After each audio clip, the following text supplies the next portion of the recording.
আসলে ব্যাপার মাছের মধ্যে কালারের থেকেও সবথেকে বেশি যেটা হয় ফরম্যালিন মেশানো হয়, যাতে কি হয় না ওর লাইফ পিরিয়ডটা বাড়িয়ে দেওয়া হয়।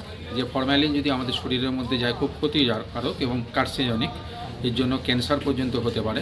তো এর আগেও আমরা বিভিন্ন মাছ ব্যবসায়ীর গিয়ে মাছের স্যাম্পেল তুলেছি এবং সচেতন করেছি, এবং আগামী দিনেও এটা হবে। যে না জেনে খাচ্ছেন, অসুস্থ হলে তো সমস্যা। সমস্যা তো হবে, সে জানে শুনেই তো খাওয়া হচ্ছে না। তাই রংটা তো খারাপ না?